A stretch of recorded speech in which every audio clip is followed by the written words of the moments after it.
Pang isang pamilya na, no? Opo. Mabubusog ba ako dyan, sir, sa ganyang kalaking hot cake? Tingin ko po, sir, hindi po, sir, eh. Sa laki niyo po niyan. Ito yung 25 pesos. Daming asukal, ha? Pag kasi laki ko, dapat maraming asukal para madaling.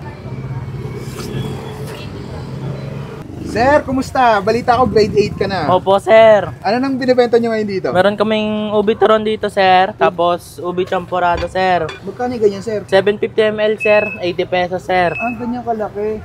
Pag 65 ml. Di po natin sure, sir. Sige, pa-order nga ako nito, sir. Sige po, sir. Ah, may ano na rin siya, no? May gatas na rin siya. Opo. Tapos meron pa pong gatas yan, sir. Yun, no? Ilang sandok yan, sir? Mga tatlo ata, sir. Tatlong sandok. Tapos, alalagyan ng gatas. Nalagyan po po ng gatas, sir. Tapos, champurado ulit. Opo, sir. Kakaiba yung champurado niya. Ba't kulay violet yung champurado niya? Ubi po, sir. Ah, ube. Yun. Solid. Ganyan talaga karami ang gatas niya, sir. Opo, sir. Baka may dagdag yan, ha? Wala po. Oh, wala. Pantay-pantay po ang lahat, sir. Yun. Wala pong vlogger. Order din ako, sir, ng ano, isang ubi turon. Sige po. Ah, may lalagyan pa ng ano, Cheese ng po. keso. Yan, oh. Baka may leche plan din yan, ha? Wala. Ah, wala. Ah, may gatas pa. Unlimited gatas yan. Hindi po, sir. Ay. Dalawang taka lang po. Dalawa. Paano pag halimbawa, bitin ako sa gatas? Pwede po kayong mag-add ng 5 pesos po, sir, per takal po. 5 piso lang, hindi kayo lugi sa ganun? Hindi po, sir. Magkano yung isang ubi turon? 15 po. 15 pesos. Isa lang, isang ubi turon lang. Basta lang po. Bukod dyan, sir, ano pang ibang binibenta nyo dito? Meron po kaming hot cake, sir. Magkano po sa hot cake nyo? Meron pong tig 10 pesos po, sir. 10 pesos. Gano'ng kalaki yung 10 pesos? Ganito po. Ah, ganyang kalaki. Mabubusog ba ako dyan, sir, sa ganyang kalaking hot cake? Tingin ko po, sir, hindi po, sir, eh. Sa laki niyo po niyan. Meron po kung iaalok po sa inyo, sir. Ganito po kalaki, sir. Ganyan pag malalaking tao. Opo, sir. Mabubusog na po kayo dito, sir. Aray ko. Magkano yung ganyan, sir? 25 pesos po. 25 pesos. Sige, order nga din ako niyan, sir. Sige po. Gano'n na kayo katagal dito, sir? 8 months po. Di ba yung tinitinda nyo dati mga halo-halo? Available pa rin ba yung halo-halo nyo? Yes po, sir. By ano lang po. Gagawin lang po sa bahay, sir. Ah, sa bahay nyo ginagawa, hindi na dito. Opo, sir. Dahil tag-ulan na rin po kasi, sir, eh. Paano, sir? Malayo ako. Pwede magpa-deliver sa inyo. Via Lalamove po. Lala mo. Okay. Saan kayo pwedeng kontakin, sir? FB page po. JJ Licious Sweet Delight po. Saan kayo matatagpuan ngayon? Dito na po sa Legion 2E po, sir. Near, ano po, Berita Bridge. Anong oras po kayo nag-open dito, sir? 11 a.m. to 6 p.m. Ito po, sir. Okay na yan. Tingnan, Opo. sir. Ito yung 25 pesos. Daming asukal, ha? Naparami lang nalagay. Opo. Tapos, sir, Vlogger ka daw kasi, sir, kaya nilamihan niya ng asukal, sir. Hindi po, sir.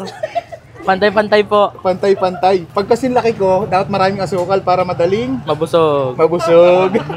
O, sige, sir. Lagay mo na dito. Sige po, sir. Ayun, oh. Ganda, oh. Magkano lahat to, sir? 120 po, sir. 120 pesos pang isang pamilya na, no? Opo.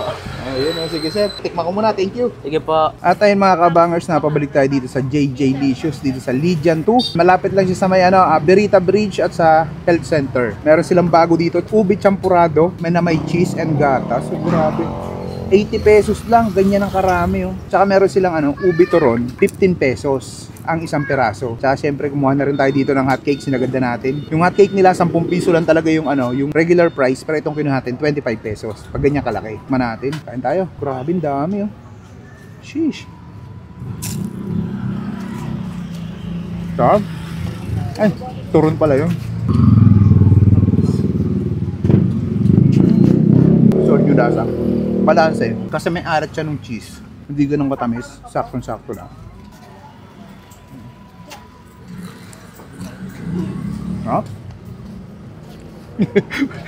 Pareho kasing ube.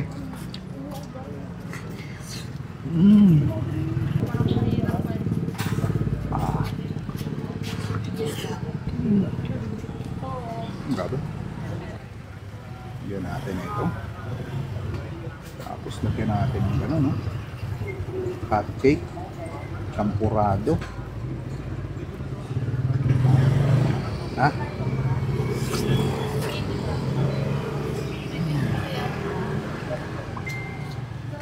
Grabe.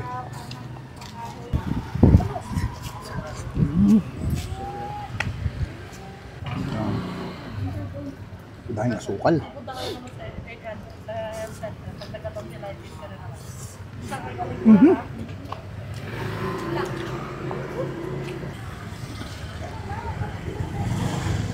Bagay na combo pala yan.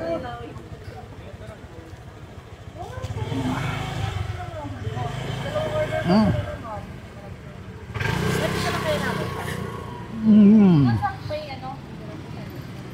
Solid. Ang kakaiba dito sa sa champurado nila. Lasang-lasa mo talaga yung ube. Tapos ang nagpabalanse ng lasa niya, yung keso. Kaya hindi siya ganung pagkatamis. Try nyo to dito sa JJ Licious, napaka-solid pa rin dito mga lods. Yung halo-halo nila available pa rin. Paano? Ubusin ko muna to.